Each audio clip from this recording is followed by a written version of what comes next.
musik qasidah sing nyanyi Arafik. Monggo mirengaken tausiah saking Bapak Haji Mulyadi Taufik. Untuk itu kami persilakan Pak Ustadz. Kami nanti juga menyiapkan tapan, nanti saya juga insya Allah waktu Bapak saya pangkas 15 menit untuk tanya jawab. Terima Pak Ustadz.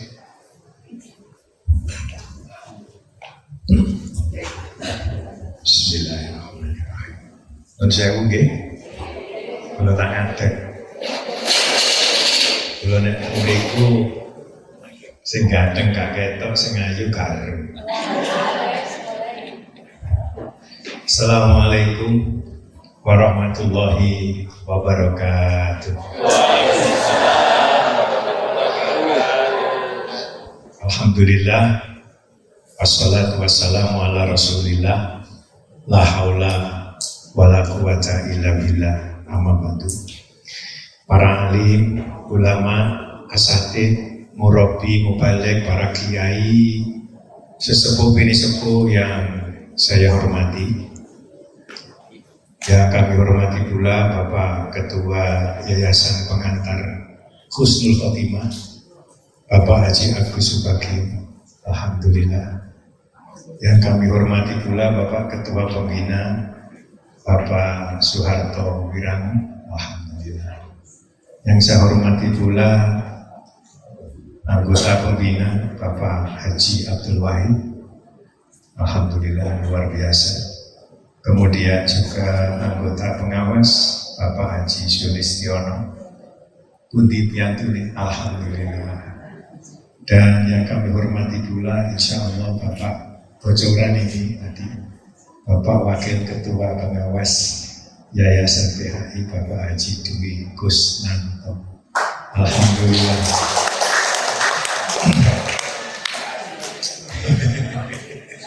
Luar biasa.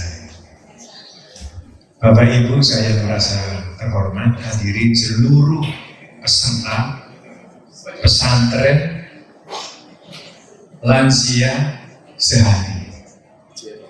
Muga-muga dipun paringi sehat nggih.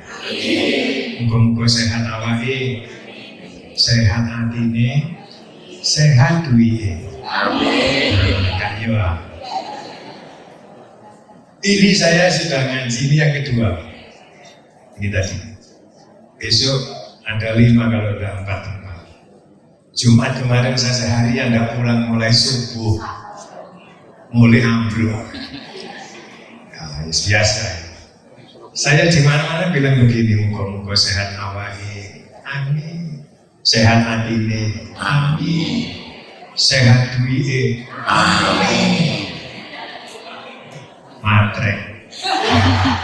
Matrek itu bahasa Inggrisnya motor duiten. Wong iku nek motor duiten berarti masih normal. Nek gak wis motor duiten, nek gak loro nemen, inna lillahi. Masya Allah. Bapak Ibu luar biasa. Hari ini kita akan menyampaikan materi sesuai dengan random yang sudah ada, yaitu tentang membangun peradaban Islam yang maju dan berkemajuan. Materi yang cukup bagus yang disampaikan pada saya oleh Pak Haji Subagio. Aku tapi telung dino mau mikir, mumet aku ini, sampai ngeluh. Yang jenenge peradaban ini, berkemajuan sing piye? Ya, tapi insya Allah Bu, Pak, ini merupakan bagian terpenting sebagai bentuk refleksi Maulid Nabi. Yang dulunya manusia bahkan tidak mengenal peradaban, maka Rasulullah lahir membentuk manusia yang beradab. Bapak Ibu, ini ada 3 bahasan. Yang pertama Maulid dalam konteks bahasa, yang kedua sejarah peradaban kelahiran Nabi, dan yang ketiga baru kita mencoba nanti peradaban berkemajuan yang dibawa risalah oleh Nabi. Saya kuliah ini 2 tahun, 3 materi ini. Di sini cukup hanya 15-30 menit. Keren apa betul? Keren. Yang pertama, tadi Pak Agus sudah menyatakan, ada dari tinjauan bahasa kita mengenal maulud, yang kedua maulid, yang ketiga, ayo semua saya bisa jawab. 10.000. Milad. Namanya milad. Maulud, maulid, mulutan, milad. Bapak Ibu sekilas, kalau kita pernah belajar ilmu nahwu, nanti saya baca kitab Tarikhun Nahwi, saya nulis Az-Zabahlawi. Ini disertasi S3 tentang sejarah ilmu nahwu. Orangnya masih hidup. Nanti panjenengan akan tahu istilah maulud, maulid, mulutan. Nah, iso moco. Atau membaca kitab Makoyi Suluho. Sama kait kerungu Pak jenenge. Kita apa lho kait kerungu? Wis umur 40 50 70. Makoyi Suluho. Itu 25 jilid. 1 jilid kisaran 1000 sampai 1100 halaman. Ini kitabnya 25 jilid. Cuma boleh maulid, mulutan. Sekilas ya, dalam bahasa Arab itu ada 2 pendapat. Ada akar kata dari fi'il madhi, walada. Yang kedua dari isim masdar, wildan. Saya mengambil satu saja. Maulud, mulutan itu berasal dari kata walada. Walada maknanya lahir. Ya, dalam bahasa Inggris disebut past tense, telah lahir. Itu namanya walada. Yang kedua, wildan. Wildan dalam bahasa maknanya usus. Usus wildan, bayi dalam rahim itu makan hidup tanpa lewat mulut, tapi melalui usus yang nyambung kepada ibunya ini. Ini namanya usus wildan. Makanya anak-anak itu kalau lahir disebut walid atau wildan. Kemudian kalau milad itu isim alam. Isim alam. Ini salah kaprah wong Jawa, sok Arab-Araben, sok Islam-Islami, ulang tahun dikai bahasa Arab milad. Keliru. Takkan jadi keliru. Salah itu enggak usah. Milad itu maknanya isim alam, Pak. Milad itu artinya alat untuk melahirkan. Kapan tahu sama takut Pak Wahid ya?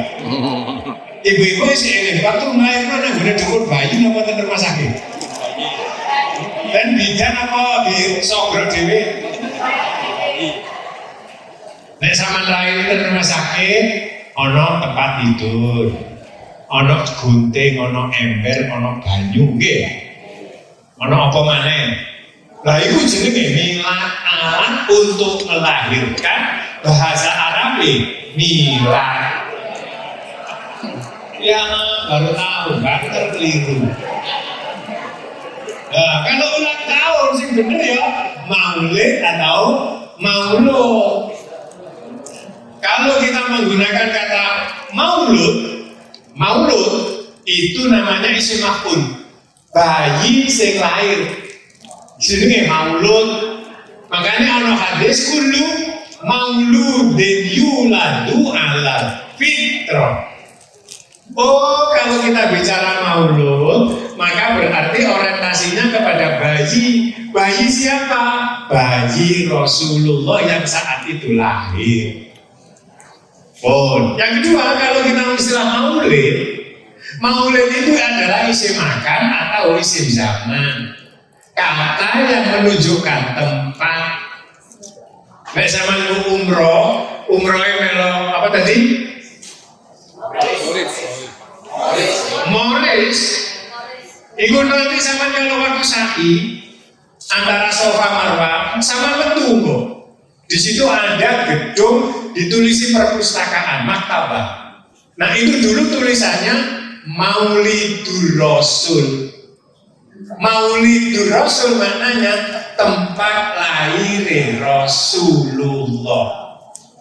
Nah makanya ada judul kitab jenenge Maulidun Nabi. Jarine wong Surabaya ngomong Maulidun Nabi kangelan. Sing nulis Syekh Adi akhirnya diarani Dibaan.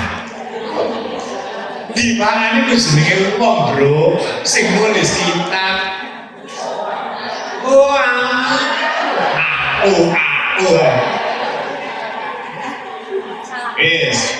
Iki pentingnya ngaji, pentingnya melok yayasan pesantren lansia. Ini kalau gini gak bisa sampai bu. Iya, boleh ustaz seperti saya, gak ada. Sandunya mulyani cuma satu. Anaknya mulyono, tapi mulyono sebiyen. Gerawa kena, mulyani biyen. Wis. Yang ketiga ada istilah mulutan. Mulutan itu bahasa Arab yang campur dengan bahasa lokal. Lawang Jawa itu cerdas. Nek jawab nih bahasa Arab, karek nambahi am. Yasin, tahlil, istighosah, kemis, mulut, rebu, rabi. Akan ada masuk ke dalam. Ini mungkin kalau perhatian makanya. Allah Akbar. Oh ternyata ini kena ngomong orang istilah mulutan. Berarti kalau kita bilang maulid benar, maulud juga tidak salah, mulutan juga boleh. Nek ngomong gak ngerti, oh itu benar ngaji yo dhisik bro ngaji. Iki jenenge lughatul mukhtalithah. Apa lughatul mukhtalithah? Bahasa campuran. Bahasa Arab itu ada 3 aliran. Bahasa Inggris cuma 2, English British and English American. You know what is the meaning English British and English American? Yes. You know? Mungkin kan ngerti bahasa Inggris.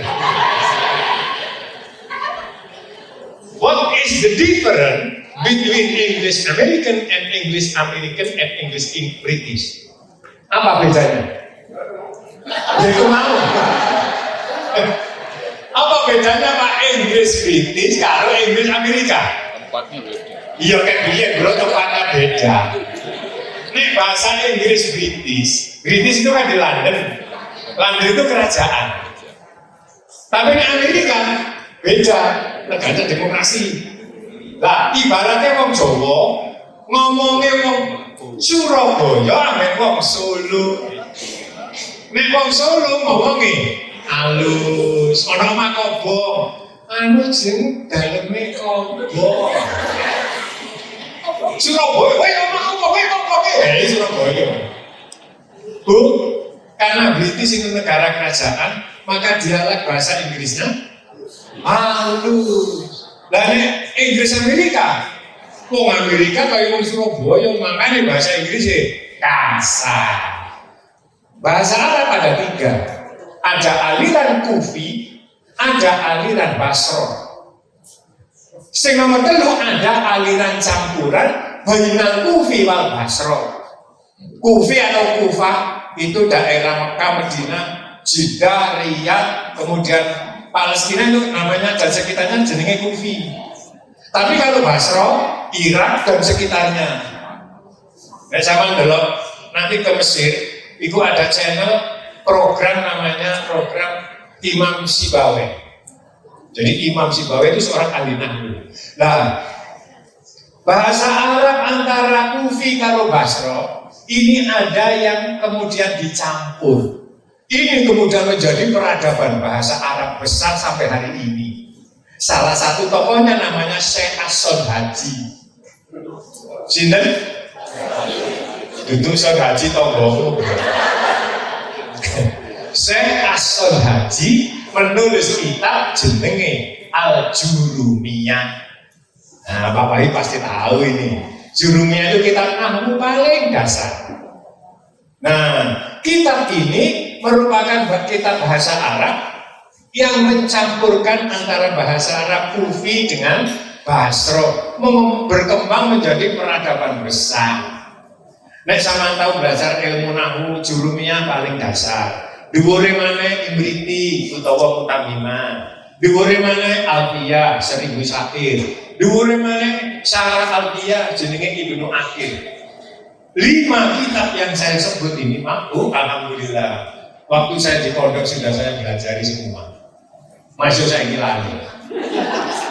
Dhuwure maneh jenenge kitab Mughni Labib. Dhuwure maneh Maqoi Suluh 25 jilid. Itu tentang maulud, mulutan. Kata maulud bermakna dan berhubungan dengan bayi lahir. Bayinya siapa? Nabi. Kalau maulid bermakna dan berhubungan dengan tempat. Tempat apa? Tempat lahirnya Nabi.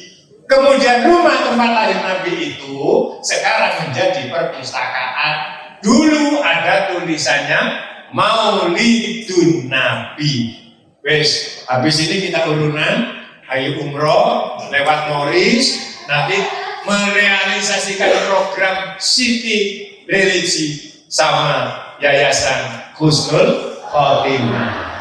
Catering gawe ibu, kue gawe Yamin, lengkap. Kita pemilu travel yo.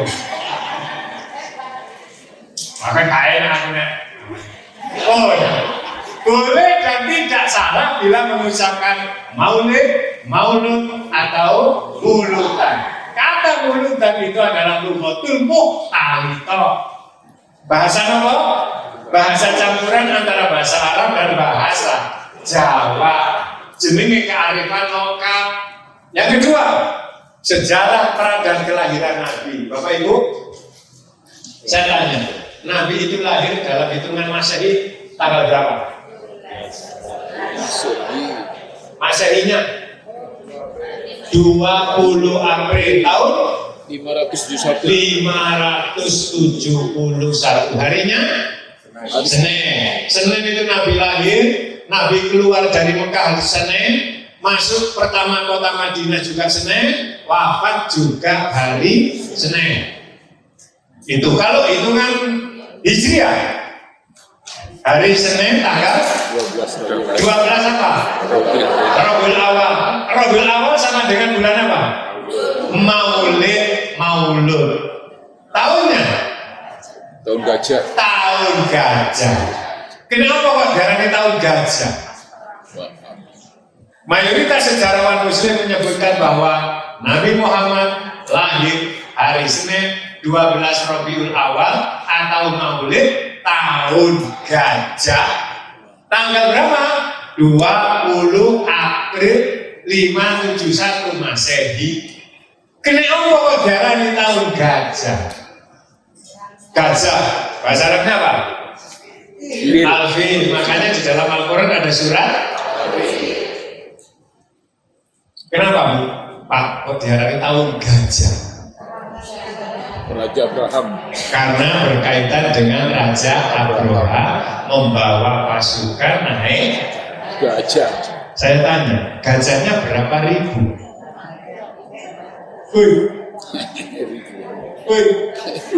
Gajahnya pirang ewu. Oh, Ustaz kok sampai teko kono. Loh, ini sejarah. Gajahnya metrolas. Pasukannya banyak. Gajahnya metrolas. Tentaranya ya ribuan. Gajahnya metrolas. Jadi disebut tahun gajah. Gajah metrolas itu mulai ditomboki nomor rolas sampai nomor gajah. Bermula dari seorang raja dari negeri Yaman. Negeri Yaman itu UNESCO menobatkan negeri yang sudah ada 3.500 tahun sebelum Masehi. Jadi Yaman itu termasuk negara tua. Di sana ada seorang raja bernama Abroha yang iri dengan Ka'bah yang ada di Mekah. Oh, Bapak Ibu, Abroha tahun 357 tahun 537 Nabi kan lahir 571. Tahun 537 Abroha ini membangun Ka'bah tandingan. Lalu kok membangun Ka'bah tandingan? Karena dia iri dengan Ka'bah yang ada di Mekah. Nah, kenapa dia iri? Setiap hari, setiap bulan, setiap tahun, apalagi ketika musim haji, orang-orang Jazirah Arab pada datang untuk dagang, untuk ibadah, untuk city tour, untuk doling, healing-healing, kuliner, tuku HP, Selfie. iya, HP zaman dia. Oh, berarti Mekah ini menghasilkan uang yang miliaran. Dia kepingin di Yaman ada Ka'bah supaya dikunjungi orang banyak. Itu asal usulnya. Akhirnya dia kemudian membangun apa? Membangun sebuah gereja. Gereja ini diberi nama, dibangun di sebuah kota yang disebut Son'a. Son'a itu adalah ibu kota Yaman sampai hari ini. Nah, bangunan tersebut, bangunan Ka'bah itu diberi nama Al-Qulais. Kemudian bernama Gereja Al-Qulais. Juga diberi nama Ka'batul Qulais. Dan yang populer orang Yaman menyebutnya Ghorqotil Qulais. Bentuknya seperti Ka'bah, cuma ada ininya. Ada kayak malin persegi 8. Di sebelahnya Ka'bah ini dibangun sebuah gereja yang besar. Makanya ada yang menyebut Gereja Al-Qulais karena ada gereja Katolik Ortodok waktu itu. Setelah dibangun, sudah besar, sudah jadi, megah. Bahan bangunannya itu dibangun super indah, megah dan amat mewah pada zamannya. Bahannya dari mana? Dari batu kuala, batu permata, perak, dan emas. Berarti sangat megah. Gedung ini aja sebegini megahnya. Kalau dulu mau Bu bisa melo acara ini Bu. Loh iya. Tidak semua orang bisa mengikuti acara di tempat ini. Tempat yang mewah. Gini apa gini? Alhamdulillah kepada seluruh panitia khususnya. Kemudian, ketika Al-Qulais ini jadi, tidak sesuai dengan ekspektasi. Begitu wis dadi dadakno gak ono wong gelem teko. Akhirnya Abroha kecewa. Di tengah-tengah kekecewaan itu ada sekelompok orang Bani Kinana. Bani Kinana ini datang ke Al-Qulais. Begitu malam hari masuk. Begitu masuk interiornya ini dirusak. Gerowok-gerowok berarti wong ini. Nun sewu. Wis interiornya dirusak, gedungnya ini kok lantainya diuyui di sini. Nah, begitu Abroha ngerti, itulah awal puncak kemarahan Abroha. Akhirnya Abroha minta bantuan kepada Romawi. Romawi itu ada dua, kalau Romawi Barat yang sekarang ditempati Paus. Ada Romawi Timur waktu itu yang bernama Bizantium. Bizantium berubah menjadi Konstantinopel, Konstantinopel berubah menjadi Turki yang sekarang. Kemudian setelah itu dia minta bantuan kepada Yunani, Abroha. Terus minta bantuan kepada raja atau kerajaan Habasyah. Rajane jenenge Najasyi. Dari Romawi minta bantuan tentara, dari Yunani minta bantuan tentara, dari Najasyi atau Habasyah minta bantuan tentara dan kendaraan gajah. Jadi gajah yang dipakai oleh Abroha dan panglimanya berjumlah 12 ekor ini bantuan dari Raja Najasyi. Berangkat dalam jumlah besar dari Yaman ke Mekah, naik gajah. Gajah itu melakukan kelenu, apa gitu. Kelenu, nggih.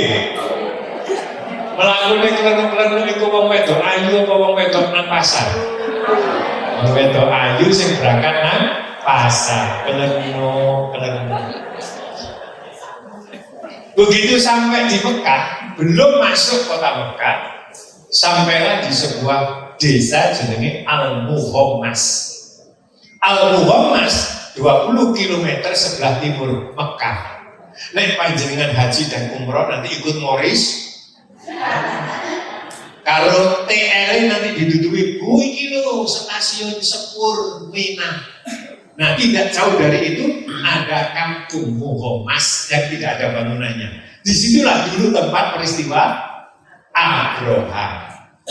Setelah itu Abroha mengirim utusan kepada pemimpin tertinggi Mekah. Utusan itu bernama Hanato Al-Amiri. Hanato Al-Amiri. Setelah Hanato Al-Amiri berangkat ke Mekah, ketemulah dengan Abdul Muttalib, kakek Rasulullah. Setelah itu Abdul Muttalib menemui Abroha yang ada di Al-Muhammas. Abdul Muttalib berjalan kaki. Dari kejauhan Abdul Muttalib itu kelihatan terhormat dan sangat berwibawa. Tadi dia melakukan berwibawa kayak pulau itu. Nah, kau sih ngelem ya. Tak ngelem. Karena melihat Abdul Muttalib begitu wibawa, Abroha yang tadinya di atas pelana gajah itu turun. Lungguh jejer kalau Abdul Muttalib. Dan saya belum menemukan sejarah nek Abroha itu tahu lungguh jejer selama dari rojo karo orang yang biasa. Kecuali kepada Abdul Muttalib. Terjadilah dialog. Abdul Muttalib, ada apa? Aku datang ke sini bukan untuk memerangi kamu, bukan mau berperang, bukan mau merusak, bukan mau naik. Saya cuma satu, Abdul Muttalib, mau menghancurkan Ka'bah. Iya, misinya cuma satu, menghancurkan. Jadi ini Abdul Muttalib Abroha, Ka'bah itu duduk tekku. Ka'bah itu ada pemiliknya sendiri, ada yang menjaganya sendiri. Aku datang ke sini, kalau urusan dengan Ka'bah. Aku datang ke sini meminta untaku 200 yang kamu jarang. Karena Abroha itu setiap berangkat dari Yaman, setiap melewati negeri dijarah. Ketemu PT dijarah PT, ketemu bebek dijarah bebek, ketemu wedhus kambing jarah, ketemu sapi jarah. Termasuk untone Abdul Muttalib 200. Jadi ini Abroha. Abdul Muttalib dia terkejut. Saya datang jauh-jauh dari Yaman. Itu akan menghancurkan Ka'bah yang kamu anggap suci, yang kamu anggap sakral dan seterusnya. Lah kok kamu cuma minta monta? Yang aku jarang. Apa jawabnya? Abroha, Ka'bah wis ana sing duwe. Ka'bah ada yang pemiliknya sendiri, ada penjaganya sendiri. Aku hanya minta 200 ontaku kau kembalikan. Akhirnya dibalik, kenapa? 200. Terus Abdul Muttalib pulang, sudah tidak ada urusan dengan Abroha. Begitu pulang Pak, dia tidak langsung ke rumah, langsung ke Ka'bah. Begitu sampai di pinggiran Ka'bah, beliau berdoa, ya Allah, ini Ka'bah milikmu, kau sendiri yang menjaganya, aku tidak sanggup menjaganya. Sebentar lagi akan dirusak oleh Abroha, maka aku serahkan sepenuhnya kepadamu. Bu, Pak, wong murid itu nikmat terbesar setelah iman, Islam, sehat adalah bisa kembali hanya kepada Allah, bukan kepada makhluk. Makanya awake dhewe diutang. Ya, dengkul lino siramu meteng seneng. Ya meteng seneng irung buntut kuping budek. Ya. Ojo sambat nang menungso. Sambat nang Gusti. Apa-apa? Lah iya jeng aku ki lho utang akeh piro? Ana mek 30 triliun. Hah? Aku utang duwe kok selawe-selawe triliun. Apa jawabnya? Oh anak jeng pinginane aku bayar sekolah. Bojoku iki yo papa. Sing siji nglairno. Sing nomor 2 minggat. Nomor 3 meten tuwek. Nomor 4 jaluk ganti mobil. Nah, dijori Pak. Kalau kita sambatin nang ngono, tapi kalau sambatin nang Allah, pasti dicukupi oleh Allah. Begitu Abdul Muthalib ini kemudian menyerahkan kepada Allah, habis itu beliau bengok. Bengok Pak, ngerti bengok? Berteriak. Yang diteriaki penduduk Mekah, woi, wong Mekah, metu kabeh. Barang wis metu tenggene Ka'bah, dijak munggah tenggene dhuwur gunung.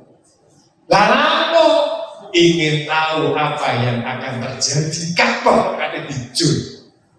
Jadi hampir seluruh penduduk Mekah Pak menyaksikan apa yang terjadi. Wong kabeh munggah nang gunung.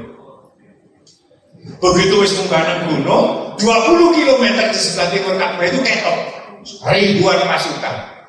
Gajah itu digeyepuki, dipacuti sampai diiris dagingnya gajah ini. Ben gelem mlaku. Ternyata tidak mau jalan. Gelem jalan tapi malah berbalik. Itu hebatnya. Dalam waktu yang bersamaan ini disaksikan oleh seluruh penduduk Mekah, Pak. Dari waktu yang bersamaan itu, dari laut itu bermunculan segumpal awan. Akhirnya suasana menjadi gelap, seolah-olah mau hujan.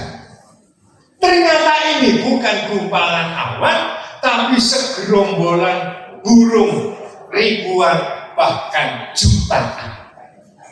Burung-burung ini membawa 3 buah batu. Yang satu di paruhnya, yang 2 di cengkram kedua kakinya.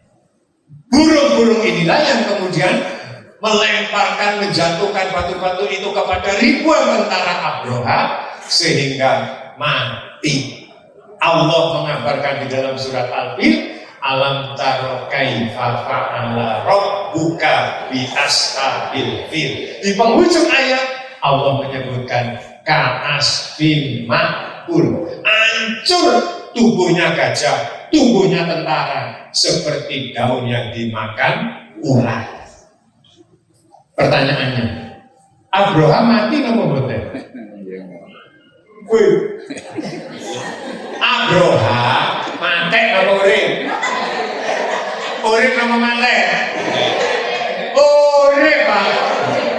Walaupun sudah luka-luka dia masih hidup dan bisa bertahan, pulang kembali ke Yaman. Jadi tentarane mati do Mekah, Abraham mati do Yaman. Mati apa bongko? Bongko apa mati? Nek mati wis diganti. Nek mati berarti nek mati wis entek. Lah nek Abraham bongko diobong do neraka. Kalau peserta pesantren lansia sedo. Napa Bu? Napa Pak? Sedo niku kepanjangan siksane wis disuda. Lah napa kok siksane disuda? Mergo melok pesantren lansia. Allahumma husnul Fatimah, amin. sing iso cerita ngene iki mek kula tok, Pak.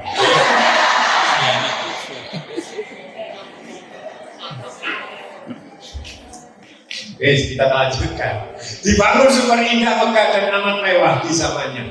Yang ketiga, nomor siji tinjauan bahasa maulid. Nomor loro tadi apa? Kelahiran. Sekarang yang ketiga, peradaban berkemajuan yang dibawa oleh risalah Nabi. Peradaban dalam bahasa Arab ada 4: sakofah, hadoroh, adab, dan tamadun. Dalam bahasa Indonesia cuma ada 2, budaya dan peradaban. Peradaban aja dari bahasa Arab. Yang pertama, peradaban apa yang dibawa oleh Rasulullah? Nomor siji, sauratul aqidah ila tauhid. Apa saurah itu? Revolusi. Apa yang direvolusi oleh Kanjeng Nabi? Akidah. Untuk apa? Kembali ila tauhid. Isinya apa? Isinya mengikuti jejak Ibrahim, atau yang populer dengan disebut millata Ibrahim. Karena apa? Karena beliau adalah bapak para nabi. Yang kedua, mengembalikan kepada agama tauhid yang dibawa oleh seluruh para nabi. Jadi mulai Nabi Adam, Idris, Nuh, Soleh, terus sampai Nabi Isa, sampai Nabi Muhammad, yang dibawa adalah agama tauhid. Tauhid itu apa sih artinya? Esa, menganut monoteisme. Itu jadi tauhid. Tauhid itu bahasa Arab, bahasa umumnya monoteisme. Nanti recorder stereo. Berarti stereo. Sekarang kenal saya juga YouTube. Yang kedua, sauratul syariah bi akhlak bi ahkamillah. Nomor 2, Rasulullah merevolusi syariat dengan hukum Allah. Sauratul syariah bi ahkamillah. Karena yang dulu-dulunya siapa yang menang, siapa yang kuat, dia yang menang. Pak, sekarang ini ada enggak konsep siapa yang kuat, dia yang menang? Masih ada enggak? Masih. Siapa yang kuat, itu yang menang. Iya, siapa yang bisa jadi presiden, itu yang bisa merubah negara. Biar ngono presiden, Pak. Saking kepinginnya anaknya nyambut gawe, kau boleh apa gawean. Biar dulu. Karena tidak berhasil, ya apa caranya berhasil? Undang-undang sing diedel-edel. Itu dulu. Sekarang nggak ada. Sauratul syariah bi'ahkamillah. Meliputi apa? Cara beribadah, cara bermuamalah, cara berhubungan dengan seluruh alam semesta. Orang Arab zaman Nabi Tuhannya apa? Umumnya Lata, Manat, Uzza, Hubal, Suwa, dan lain-lain. Itu Tuhan mereka. Makanya mereka kalau mau makan Bismillah tawal Uzza. Begitu Rasulullah dan Rasul dirubah Bismillahirrahmanirrahim. Nah, wong jahiliyah Bismillah tawal Uzza. Dengan menyebut nama Tuhan Lata dan Uzza. Ini yang kemudian oleh Rasulullah dirubah semua. Caranya bermuamalah, caranya ibadah, cara berhubungan dengan seluruh alam semesta. Yang ketiga, sauratul akhlak. Menghormati orang tua, hidup bertetangga, hubungan sesama muslim, dan berinteraksi dengan lingkungan. Alhamdulillah kita menjadi orang muslim. Alhamdulillah kita sudah punya peradaban yang dibawa oleh Rasulullah Sallallahu Alaihi Wasallam. Yang keempat, sauratul insaniyah, revolusi kemanusiaan. Apa isinya? Yang pertama, mempertahankan diri, agama, dan negara. Kanjeng Nabi pertama kali perang itu mempertahankan negara. Perang Badar itu mempertahankan negara. Apa negaranya? Madinah. Kemudian yang kedua, pembebasan negeri-negeri yang terjajah dan tertindas. 27 peperangan yang dilakukan Rasulullah adalah untuk membebaskan negeri sekitar karena dijajah oleh Roma dan Persia. Kerajaan Persia itu adalah menganut agama paganisme, sesembahannya adalah bintang dan matahari. Roma penganut agama Katolik Ortodok. Dan yang ketiga, menghapus perbudakan. Gak ono manusia di muka bumi ini yang menghapus perbudakan. Pertama kali adalah Rasulullah Nabi kita Muhammad Sallallahu Alaihi Wasallam. Dan yang kelima, membentuk peradaban baru bagi seluruh manusia. Bentuknya apa?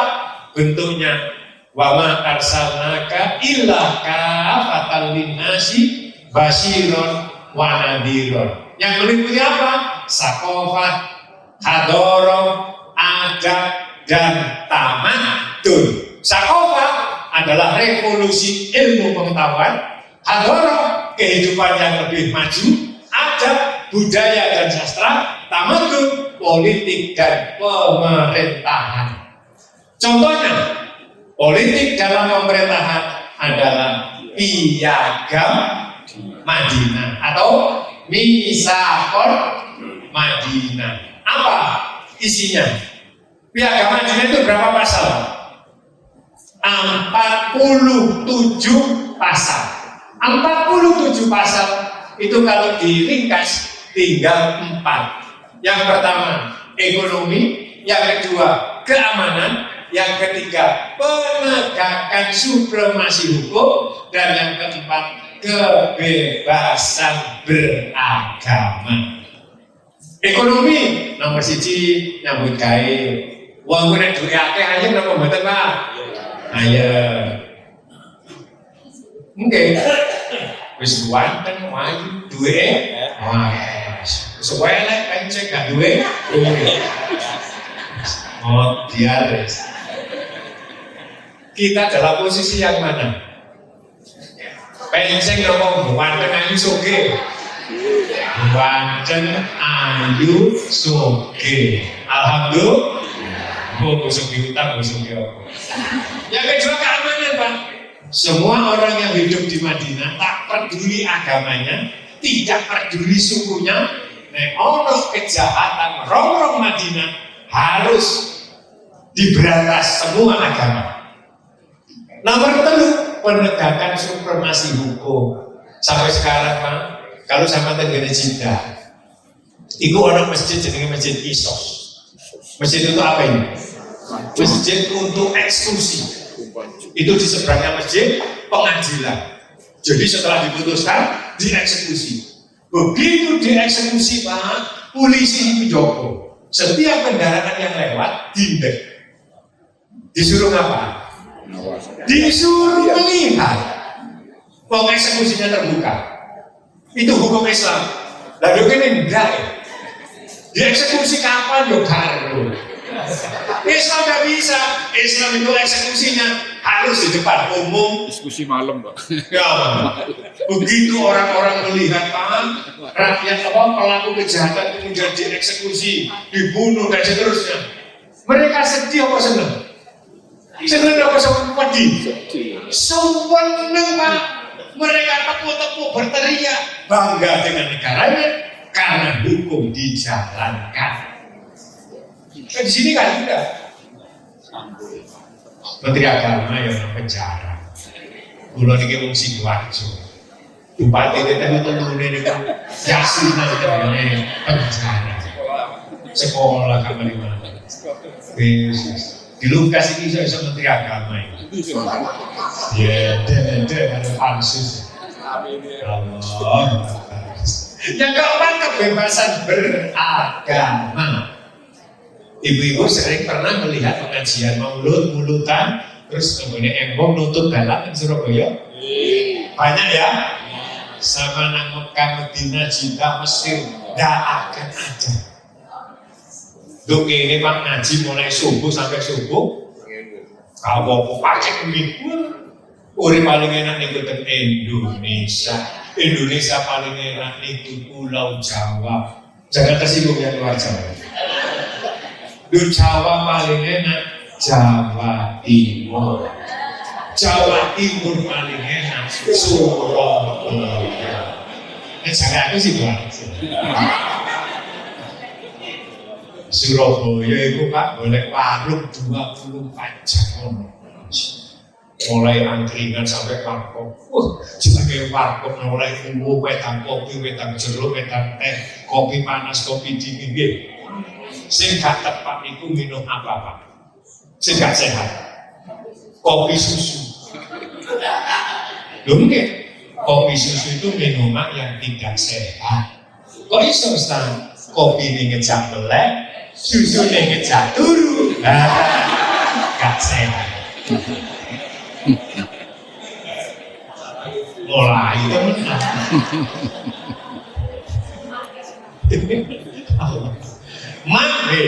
Man laisalahu ada pepatah. Man laisalahu ardun laisalahu tarik. Wa man laisalahu tarik fahuwa manusia. Barang siapa yang tidak punya tempat berpijak, ia tidak pernah bisa mengukir menoreh sejarah. Barang siapa tidak mampu mengukir sejarah, ia pasti akan dilupakan. Bapak Ibu, ketika peradaban ini diterapkan oleh Rasulullah dengan sistem tamadun 47 pasal terus bergerak. Begitu beliau wafat, diganti Abu Bakar 2 tahun. Abu Bakar wafat, diganti sahabat Umar bin Khattab. Sistem khalifah. Saya tidak bicara yang lain, Pak. Ini sejarah. Begitu berlangsung sampai tahun 1924, Islam dibangun di atas dunia. 1924, kekhilafahan Turki Utsmani hancur. Siapa yang menghancurkan? Kemal Pasha Atatürk. Dialah orang yang menghancurkan apa? Syariat negara yang dibangun oleh Rasulullah sampai tahun 1924.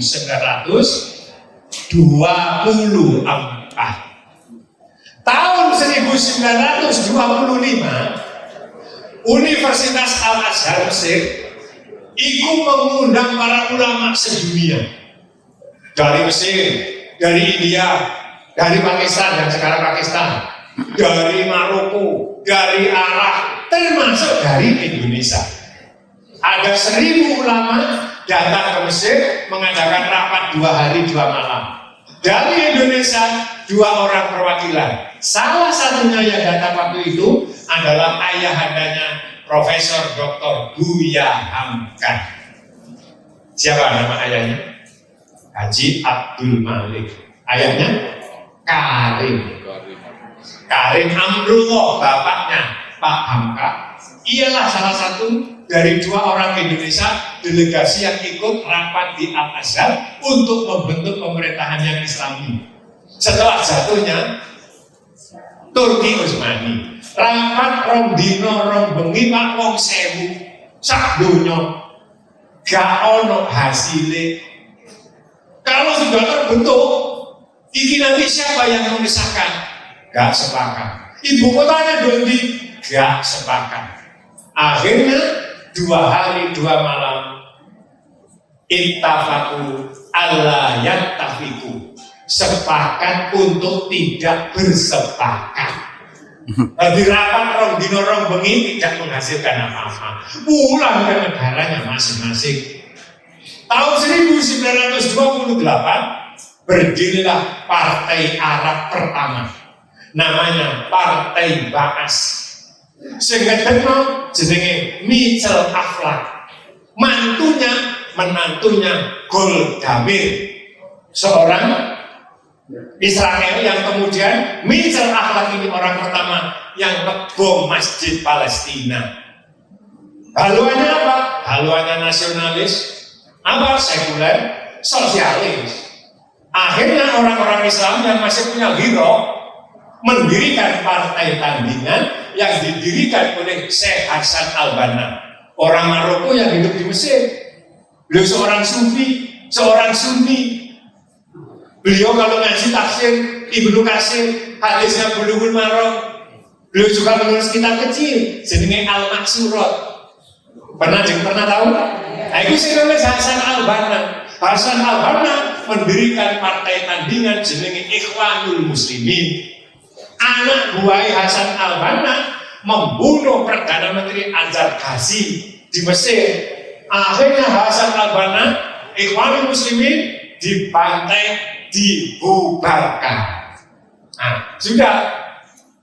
Kemudian setelah itu Ikhwanul Muslimin bubar, berdirilah anak yang baru, namanya Jama'atul Takfir wal Hijrah. Jama'atul Takfir wal Hijrah. Pendirinya siapa? Sayyid Qutb, Hasan Muhandis, dan lain-lain. Sayyid Qutb itulah yang menulis kitab tafsir Fi Dilalil Quran. Akhirnya apa? Semua ulama-ulama besar, kurang lebih 20, digantung oleh pemerintah Mesir, termasuk adalah Syekh Ad-Dahabi, penulis tafsir Al-Mufassirun, dan Sayyid Qutb, penulis tafsir Fi Dilalil Quran. Setelah ini dibubarkan Jama'atul Takfir, karena apa? Semua umat Islam yang tidak satu golongan kafir.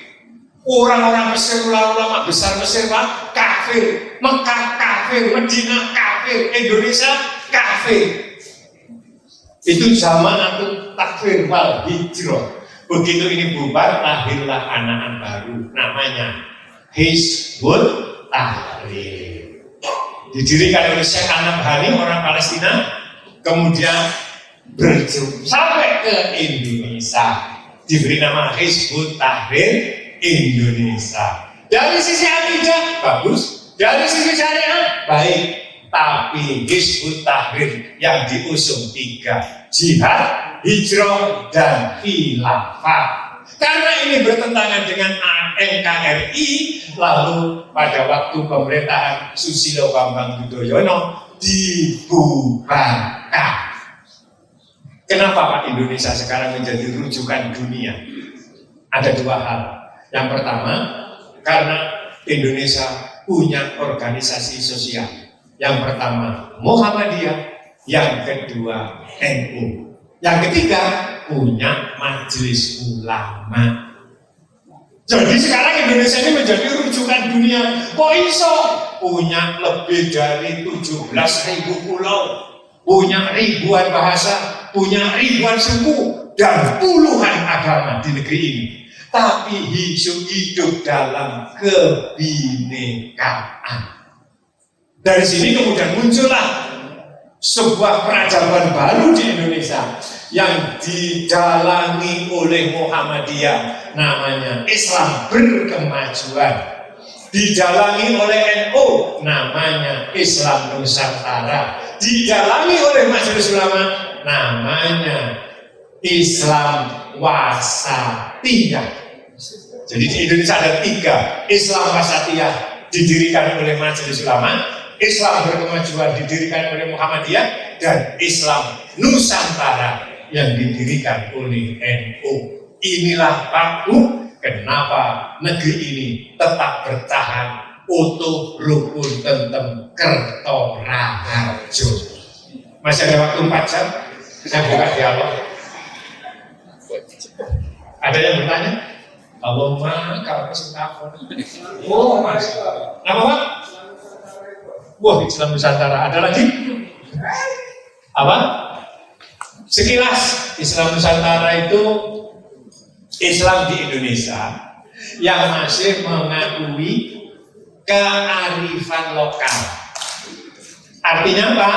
Masih wong Islam urip di Indonesia sing gelem mulutan, gelem melo peringatan nuzulul Quran, gelem memperingati Isra Mi'raj, gelem memperingati peristiwa tahun baru Hijriah. Itu yang disebut Islam Nusantara. Nah, Islam yang tidak mau, semuanya dianggap kafir. Sampai ke masjid, niku kan yang ngomong serban. Rasulullah tidak pernah ke masjid bawa serban. Beda masjid orang tulisannya Allah Muhammad haram.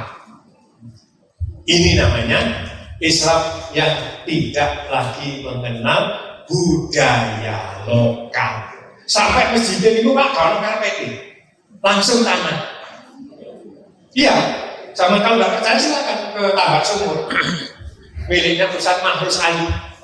Dia menulis buku banyak. Dia memberi nama Mantan Kiai, menggugat sholawat syirik. Buku pertama yang dia terbitkan.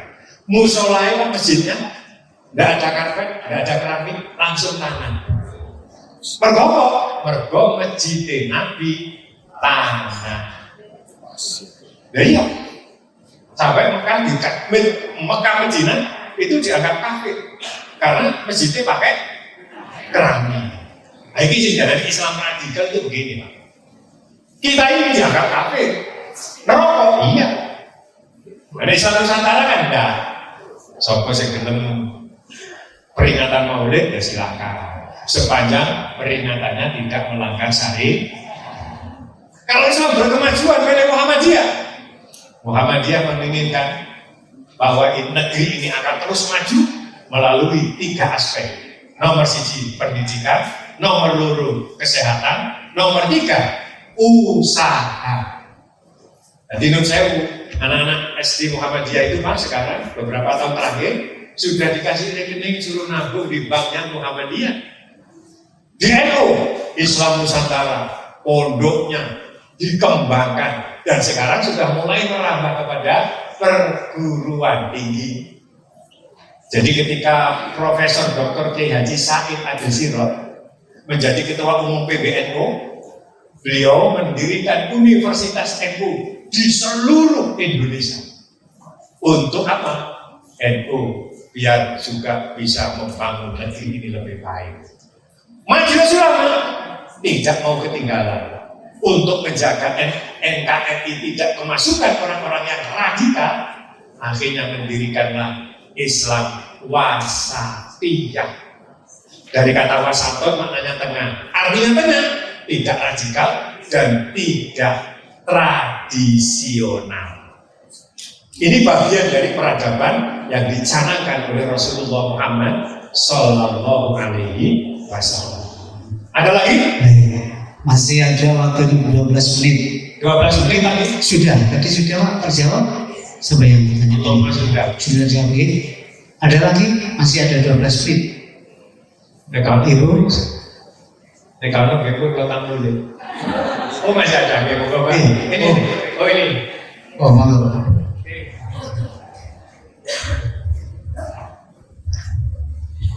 Mau tanya Pak Ustaz, kenapa kita harus memperingati Maulid Nabi? Sudah. Ya itu aja Pak. Sama saya tanya, panjenengan lahir tahun berapa, tanggal berapa, hari apa? Lahir di mana lahirnya? Pasuruan. Desanya? Oh, waktu itu ada peristiwa apa? Halo. Pasuruan itu sebelah mana kalau dari Surabaya? Selatan. Iya. Ini namanya Maulid. Jadi saya tanya, namanya siapa, lahir di mana, desanya apa, Pasuruan itu dari Surabaya ini kemana? Nah, ini jenenge peringatan Maulid. Maulid di sini. Maulid di sana. Dan peringatan Maulid ini diharamno, dibid'ahno. Anak-anak kita tahu dari mana lahir hari Senin di Mekah. Ya, nah, itu maksud saya. Kenapa kok perlu diperingati? Ya itu. Cuma, nah ini harus kita tahu. Nek mengajarkan peringatan Maulid jangan sampai bertentangan dengan syariat. Jangan sampai bertentangan dengan akidah itu. Lupa, apa ada Pak peringatan Maulid yang bertentangan dengan syariat? Ada? Contoh, saya pernah diundang peringatan Maulid di daerah Ngagel sebelah makam pahlawan. Wis, saya diundang peringatan Maulid. Waktu saya datang di tempat acara itu dikeian dhuwurin, dikei amplop, sewur, syuting, berapa itu buah panganan kerupuk dari plastik di renteng itu digantung. Kalau asalnya benar ngerti, kayak gitu. Ternyata ketika sudah pembacaan tiba, begitu wayang mahalul kia Mahalul qiyam sallallahu ala Muhammad. Nanti ngomong bebas roboyoan. Nah, ini peringatan maulid yang tidak benar. Mestinya nggak gitu. Sewur kekno, robo kekno, duwe kekno. Itu baru betul. Kalau ceritanya dalam Islam, royoan dah. Yang kedua apa? Gowo ambung, ngerti ambung? Tumpeng. Nah, nek kulo ngarani ambung. Digawa nang ngene masjid ten musala, telangga. Mari ngono terus ditungani. Mari ditungani, manane royoan. Ini tidak benar Pak. Peringatan maulid yang salah. Kalau sama negara daerah tambah sumur, Sidoarjo, itu si orang Pak. Begitu wayahe mahal dia sing duwe hajat ini Pak. Terus jawab duit kricik. Terus bisa viral. Royoan. Ini loh Pak, peringatan yang salah itu begini. Tapi kalau kita undang wong kampung diundang sak kampung. Terus mari ngono, begitu datang dikai kursi logo, dikai aksi, dikai nama, dikai ngombe. Terus mari ditekan atas ustaz, disuruh tahu siap. Mulai disangoni, 200.000 sak benten. Ini keren. Itu namanya peringatan maulid yang keren. Dan ini di Madura biasa. Kadang-kadang dikai galon situ. Kadang dikai beras itu, selawi itu luar situ. Nah kalau gitu kan bagus. Itu namanya maulid. Ya maulid yang benar. Nah, ini pun ya. Sebelah kiri sana masih ada waktu. Oh, masih ada ya. Oh, ini. Lagi tambah seru ini Pak Ustaz. Wah tambah seru. Kulo sing seneng. Dia nih sing Jawa. Angin aku gak wedi. Bisa jadi wedi juga, gak wedi dong. Nama Bu? Ya, Assalamualaikum warahmatullahi wabarakatuh. Waalaikumsalam. Dalam satu pengajaran untuk peradaban baru tadi, ada ekonomi, keamanan, penegak supremasi hukum. Saya belum melihat pengajaran antara politik, apakah di zaman Nabi Muhammad juga mengajarkan politik pada umatnya. Situasi kita sekarang ini sangat penting. Terima kasih. Sini. Sudah satu lagi ini. Monggo. Langsung. Mana lagi dulu? Waalaikumsalam warahmatullahi wabarakatuh.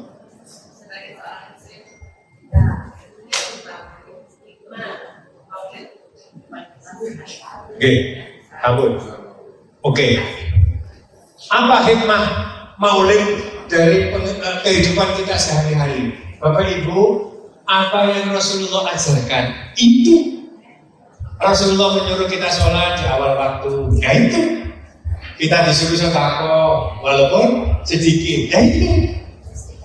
Ya, nek wayahe guyu, gak oleh ketok untune. Nek nangis, gak oleh geru-geru, ya itu. Ini kehidupan sehari-hari. Rasulullah itu kalau bangun, apa? Kalau bangun kemudian berdoa. Kalau mau makan, berdoa. Habis makan, berdoa. Mau tidur, berdoa. Bangun tidur, mau tidur sama suami istri, sudah dilakukan semua.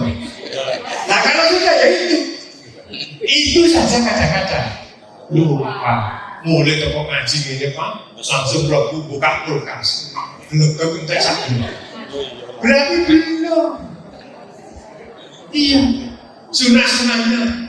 Oh ini sunah Rasul ya. Sunah Rasul adalah gimana? Sunah Rasul itu seluruh aspek kehidupan. Saya sering mendengar itu suami berget orang. Kalau bukan ini bukan. Ajak seorang laki-laki kawin lagi. Bener Pak ini ditakoni sama istrinya. Apa sih rumahnya di Jota Sari? Aku kata tujuh jadi. Yang lagi bilang, apa masa-masa orang gimana? Lu itu di sunah Rasul. Bener tak kalimat ini? Bener, cuma ojo kok sunah Rasul yang lagi nih. Itu loh maksud saya. posone ya sunah Rasul, kerjone sunah Rasul, adile sunah Rasul, makan minumnya sunah. Itu baru betul. Orang yang seperti ini Pak akhirnya pegantan.